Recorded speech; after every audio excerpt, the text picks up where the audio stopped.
Hello everyone, welcome to Job Saathi. आज इस video में हम बात करेंगे बैंक ऑफ महाराष्ट्र जॉब्स। मतलब बैंक ऑफ महाराष्ट्र में कौन कौन से जॉब्स अवेलेबल होते हैं, कौन कौन सी जॉब अपॉर्चुनिटीज होती है, सैलरी कितनी होती है और उन जॉब्स के लिए एकेडमिक क्वालिफिकेशन क्या होना ज़रूरी है, इस बारे में हम बात करेंगे। आगे जाने से पहले अगर आपने चैनल सब्सक्राइब नहीं किया है तो सब्सक्राइब कर लीजिए। सबसे पहला हमारा जॉब है विशेषज्ञ अधिकारी। तो इस पोस्ट के लिए क्वालिफिकेशन ज़रूरी होगा एनी ग्रेजुएट, मतलब कौन से भी फील्ड में अगर आपका ग्रेजुएशन हुआ है, साइंस स्ट्रीम में हो, कॉमर्स में हो या आर्ट्स में हो, अगर आपका ग्रेजुएशन हुआ है तो आपकी नियुक्ति इस पोस्ट पर हो सकती है। अब हम बात करेंगे एज लिमिट की। तो कैंडिडेट की जो एज है, मिनिमम एज वो 23 होना ज़रूरी है और मैक्सिमम 50। अब हम बात करेंगे सिलेक्शन प्रोसेस की। रिटन एग्ज़ाम होगी, सबसे पहले हो गई प्रीलिम एग्ज़ाम और उसके बाद फाइनल एग्ज़ाम, और फाइनल एग्ज़ाम के अनुसार पर्सनल इंटरव्यू होगा।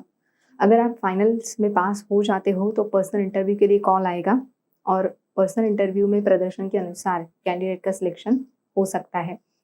तो गाइज, अब हम बात करेंगे सैलरी की। तो salary 20,000 to 25,000 per month salary आपको मिल सकती है। ऑनलाइन भी आप अप्लाई कर सकते हैं। अप्लाई करने के लिए ओपन और ओबीसी कैटेगरी के लिए एप्लीकेशन फ़ीस है 750 रुपीज़ और SC/NT/ST कैटेगरी के लिए एप्लीकेशन फ़ीस है 500 रुपीज़। नेक्स्ट जॉब का नाम है मुख्य जोखिम अधिकारी। तो ये पोस्ट आपको मिल सकती है, लेकिन आपका ग्रेजुएशन कंप्लीट होना चाहिए और ग्रेजुएशन के साथ किसी मान्यता प्राप्त विद्यालय से आपको रिस्क मैनेजमेंट ऑफ प्रोफेशनल का कोर्स भी करना अनिवार्य है। अब हम बात करेंगे एज लिमिट की। कैंडिडेट की मिनिमम एज 40 होना ज़रूरी है और मैक्सिमम 60। मतलब अप्लाई करते वक्त कैंडिडेट की एज 60 से कम होना ज़रूरी है। इस गवर्नमेंट जॉब में सबसे पहले ग्रुप डिस्कशन होगा और उसके बाद पर्सनल इंटरव्यू। पर्सनल इंटरव्यू के बाद डॉक्यूमेंट वेरिफिकेशन और फिर कैंडिडेट की नियुक्ति जो है वो इस पोस्ट पर की जाएगी। अब हम बात करेंगे सैलरी की। 25,000 पर मंथ सैलरी आपको मिल सकती है। ऑनलाइन भी आप अप्लाई कर सकते हैं। अप्लाई करने के लिए ओपन और ओबीसी कैटेगरी के लिए एप्लीकेशन फीस है 1,000 रुपीज़ और SC/NT/ST कैटेगरी के लिए एप्लीकेशन फीस है 180 रुपीज़। नेक्स्ट पोस्ट का नाम है सामान्य अधिकारी। Number of post available 150। Academic qualification required for the post any graduate. आपको ग्रेजुएट होना ज़रूरी है, साथ ही साथ 60% मार्क्स ग्रेजुएशन में मिलना भी ज़रूरी है और किसी मान्यता प्राप्त विद्यालय से आपको CA की एग्ज़ाम पास होना भी अनिवार्य है। इस गवर्नमेंट जॉब में सबसे पहले रिटन एग्ज़ाम होगी और उसके बाद फाइनल इंटरव्यू। किसी भी बैंक में काम करने का 3 साल का एक्सपीरियंस आपको होना ज़रूरी है और उसके बाद ही आप अप्लाई कर सकते हैं। अगर आपको 3 साल का एक्सपीरियंस है, आप ग्रेजुएट हैं या आपने मान्यता प्राप्त विद्यालय से CA कंप्लीट किया है, साथ ही साथ 60% मार्क्स आपको ग्रेजुएशन में मिलना भी ज़रूरी है। अब हम बात करेंगे एज लिमिट की। कैंडिडेट की मिनिमम एज 25 होना ज़रूरी है और मैक्सिमम 40,000 टू 50,000 तक सैलरी आपको मिल सकती है। ऑनलाइन भी आप अप्लाई कर सकते हैं। अप्लाई करने के लिए ओपन और ओबीसी कैटेगरी के लिए एप्लीकेशन फीस है 500 रुपीज़ और SC/NT/ST कैटेगरी के लिए कोई एप्लीकेशन फीस नहीं है। नेक्स्ट पोस्ट का नाम है journalist officer. Academic qualification required for the post any graduate. साथ ही साथ आपको 60% मार्क्स ग्रेजुएशन में मिलना भी ज़रूरी है और डिप्लोमा जर्नलिज्म में भी करना अनिवार्य है। एज लिमिट, कैंडिडेट की जो एज है मिनिमम एज 25 और मैक्सिमम 50 होना ज़रूरी है। मतलब अप्लाई करते वक्त कैंडिडेट की जो एज है वो 50 से कम होना ज़रूरी है। सैलरी 30,000 टू 35,000 तक की सैलरी आपको मिल सकती है।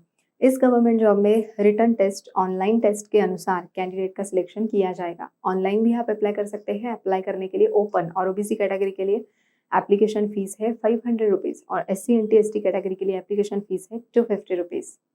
नेक्स्ट पोस्ट का नाम है कृषि क्षेत्र अधिकारी। Academic qualification required for the post BE और BTech। मतलब आपको इंजीनियरिंग करना है कृषि क्षेत्र में।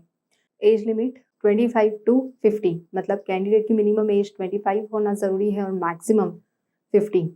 सैलरी 30,000 टू 40,000 तक सैलरी आपको मिल सकती है। इस गवर्नमेंट जॉब में ऑनलाइन टेस्ट के अनुसार कैंडिडेट का सिलेक्शन किया जाएगा। ऑनलाइन भी आप अप्लाई कर सकते हैं। अप्लाई करने के लिए ओपन और ओबीसी कैटेगरी के लिए एप्लीकेशन फीस है 750 रुपीज़ और SC/NT/ST कैटेगरी के लिए एप्लीकेशन फीस है 200 रुपीज़। नेक्स्ट पोस्ट का नाम है सुरक्षा अधिकारी। Academic qualification required for the post any graduate, मतलब ग्रेजुएशन अगर आपका हुआ है तो आप इस पोस्ट के लिए अप्लाई कर सकते हैं, लेकिन साथ ही साथ आपको 5 साल का एक्सपीरियंस भी होना ज़रूरी है। एज लिमिट, कैंडिडेट की मिनिमम एज 30 होना ज़रूरी है। सैलरी 30,000 टू 35,000 तक सैलरी आपको मिल सकती है। इस गवर्नमेंट जॉब में ऑनलाइन टेस्ट और पर्सनल इंटरव्यू के अनुसार कैंडिडेट का सिलेक्शन किया जाएगा। ऑनलाइन भी आप अप्लाई कर सकते हैं। अप्लाई करने के लिए ओपन और ओबीसी कैटेगरी के लिए एप्लीकेशन फीस है 300 रुपीज़ और SC NT ST कैटेगरी के लिए कोई एप्लीकेशन फीस नहीं है। नेक्स्ट पोस्ट का नाम है विधि अधिकारी। Academic qualification required for the post any graduate, लेकिन साथ ही साथ में आपको 55% एग्रीगेट 55% मार्क्स ग्रेजुएशन में मिलना ज़रूरी है। एज लिमिट, अप्लाई करते वक्त कैंडिडेट की एज 30 होना ज़रूरी है और मैक्सिमम 60 होना ज़रूरी है। इस गवर्नमेंट जॉब में ऑनलाइन टेस्ट और ग्रुप डिस्कशन के अनुसार कैंडिडेट का सिलेक्शन किया जाएगा। सबसे पहले ऑनलाइन टेस्ट होगी और उसके बाद group discussion. Salary 20,000 to 25,000 per month salary आपको मिल सकती है।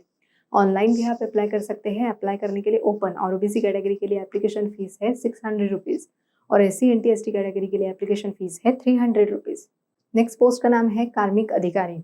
Academic qualification required for the post any graduate, मतलब आपका ग्रेजुएशन कॉमर्स में है, आर्ट्स में है, साइंस में है, किसी भी फील्ड में है तो भी आप अप्लाई कर सकते हैं, लेकिन साथ ही साथ में 55% मार्क्स आपको ग्रेजुएशन में मिलना ज़रूरी है। प्लस आपको क्या करना है, मानवीय विकास और सामाजिक कार्य के जो कोर्सेज होते हैं तो मान्यता प्राप्त विद्यालय से आपको डिप्लोमा करना, सामाजिक कार्य में या मानवीय विकास कोर्सेज में डिप्लोमा करना भी ज़रूरी है। अब हम बात करेंगे एज लिमिट की, तो मिनिमम कैंडिडेट की जो एज है वो 25 होना ज़रूरी है और मैक्सिमम 50। सैलरी की बात करें तो 25,000 टू 30,000 पर मंथ सैलरी आपको मिल सकती है। इस गवर्नमेंट जॉब में पर्सनल इंटरव्यू और रिटर्न टेस्ट के अनुसार कैंडिडेट का सिलेक्शन किया जाएगा।